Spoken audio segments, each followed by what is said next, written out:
Welcome to Slayer the Alchemist, where we discuss all things heavy metal and hard rock. On today's episode, another in my series of heavy thoughts. This is where I take a moment to talk with you about what's been on my mind lately. And what's been on my mind is, I've been thinking to myself, will we ever have a time again where one genre style of music will sort of take over and be what everybody is listening to or what everybody is talking about? And, what I mean by that is, of course, through time, not everybody is listening to the same music. But, when you think back to the 80s, and there was like when the LA stuff was happening, Rad and Dawkins and Poison and Twisted Sister. That stuff was all over MTV. It was all over the radio. It was all over the magazines. They were on talk shows. It just seemed like they were making appearances in movies and everything. It just seemed like it was everywhere. You could say the same, as the 80s went on, and after grunge, when grunge first hit, whether you liked grunge or not, like 93, 94, you kind of couldn't get away from it. Nirvana, Pearl Jam, Soundgarden, even if you don't like that stuff, you know who those bands are, because if you were, paying any attention during that time, they were just everywhere. I remember you would go into Tower Records and there'd be posters and everything all over. They were on the magazines. You'd see them on the late night talk shows and stuff like that. And it was people wearing their shirts and everything. And and music goes through that where, I guess, in the late 60s, you had Hendrix and the Doors and Janis Joplin. And then through the 70s, Led Zeppelin and Deep Purple and Black Sabbath, and then the punk movement in the late 70s. And you can say there's always sort of splintering off things, like New Wave was in the 80s, and that was really popular. Michael Jackson, he was huge. And it got me thinking that, after grunge, maybe you could say new metal was something that was kind of all over the place. Limp Bizkit, Korn, bands like that. They're doing the biggest tours. They're just, it just seems like it's all over the place and everywhere. And I don't feel that anymore with music. And I mean, I'm pretty sure I know the reason why. The reason why is because we don't have, nobody watches MTV.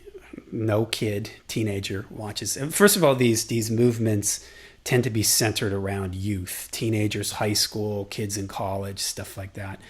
And none of them watch MTV. I don't even know if MTV plays music videos anymore. Nobody reads magazines. Young kids aren't reading magazines. None of these kids are staying up to watch Saturday Night Live to see who the band is on Saturday Night Live. I've my 18-year-old son. I bet you he doesn't even know what Saturday Night Live is. They don't listen to the radio. So thus it's like almost impossible for a style of music to sort of take over and be like the big thing for any extended period of time. And I know that there's artists that are really popular. I mean, I know Billie Eilish was sort of all over the place for a little while, but it just doesn't seem like there's anything where it's really like a movement, like a style of music. When I was teaching in school, I remember the kids in the late 90s, and they were the Hot Topic with the, what do they call those, Jenko pants with the big flared bottoms, and the haircuts. And then there was the emo phase where the kids all had the bangs coming down, and they were listening to I can't even name any of these any of the my Bullet for My Valentine or something. I don't know who those bands are, but that kind of screamo emo type stuff that took over for a couple years. I mean, heck, I even remember the early days of rap, where it seemed like all the kids at the school, Eminem and 50 Cent, Tupac, they were all talking about that kind of stuff. And it just seems like that doesn't happen anymore. Sometimes when I pick up my son from school, I look around to see if I can see or any kids wearing any. I mean, he has to wear a uniform at school, but sometimes they have dress down days. Or I just look at their backpacks and things like that. Man, I just don't see any bands or anything. And I ask him, and he says, yeah, the kids, they just kind of listen to whatever. There really isn't. He goes, there's some kids that are in like 90s stuff, but most of the kids just kind of listen to whatever they listen to on streaming. They don't really have like a thing, they don't have a band or something that defines them. And I think back to my high school years, and I can distinctly remember kids that was like, oh yeah, he's the Leonard Skinner fan. He's the guy that's really into Twisted Sister, and those guys are into Iron Maiden. I was the AC/DC guy in Black Sabbath. Everybody knew me for AC/DC and Black Sabbath. And, then there were other kids that were into like the Talking Heads, for instance. And you knew, okay, those kids are, that's their thing, and sort of their identity and the way they dressed and everything sort of went hand in hand with the bands that they were into. And it just doesn't seem like that exists anymore, and I mean, I answered it. It's because of the internet that you don't have everything sort of getting funneled in one direction. And like I said earlier, even if you didn't like grunge, you knew about it. You knew of its existence, unless you just completely weren't a fan, unless you're like a fan of classical or jazz and you're completely outside of the mainstream rock or pop world. You couldn't get away from that stuff. It was everywhere.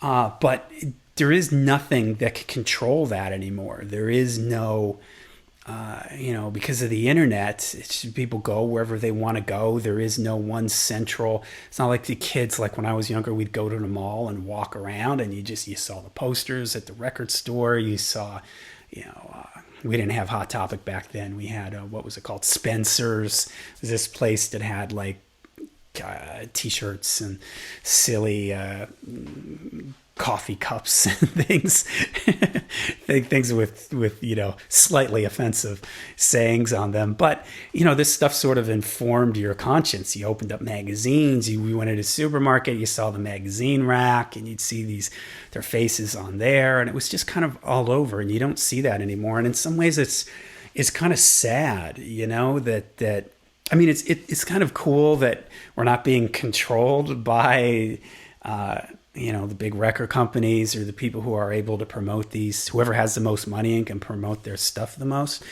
But it's kind of sad that it doesn't seem like, and maybe I'm wrong, I don't know, maybe just some people out there, do you have kids, teenagers now? Do they identify with any kind of style of music or anything? It makes me smile. Every now and then I'll see a kid and it looks like they're a little gothed out, or maybe they got Doc Martens on or something. And it kind of makes me smile because it lets me see like, all right, here's these kids are kind of forming their own identity. But, how much does music play in that anymore? I don't really know. And, what is influencing kids now to listen to certain types of music? I guess it's like TikTok.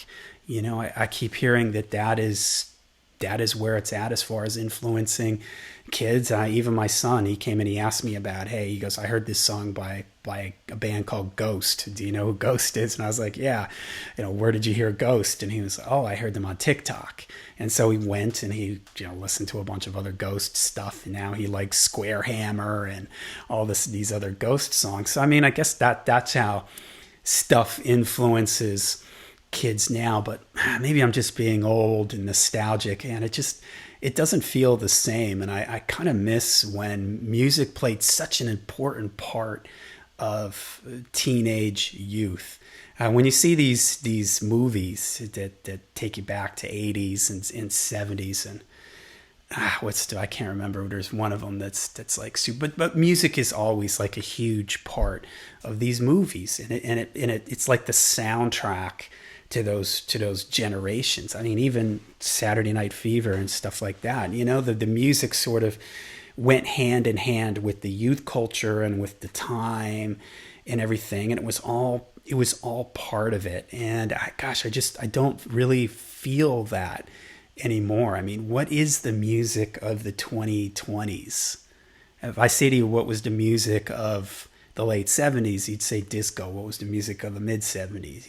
Classic rock, the 80s, new wave, and LA metal and MTV. You could name all these cultural touch points and tie them into music. But I don't know, what is it today? And hey, let's not kid ourselves. I'm completely out of touch with the youth of today. But so who knows? Maybe there is something, and I'm just completely unaware of it. But I sort of get nostalgic sometimes, and I think about what a big part music was in my youth. I have a friend that I went to high school with, and we exchanged text messages, and we're always talking about music, and we talk about how it takes us back, and how it's like the soundtrack to our lives, and how much it's part of our identity and something that we carry with us. And I just wonder if music has the same thing for the kids of today. So I don't know.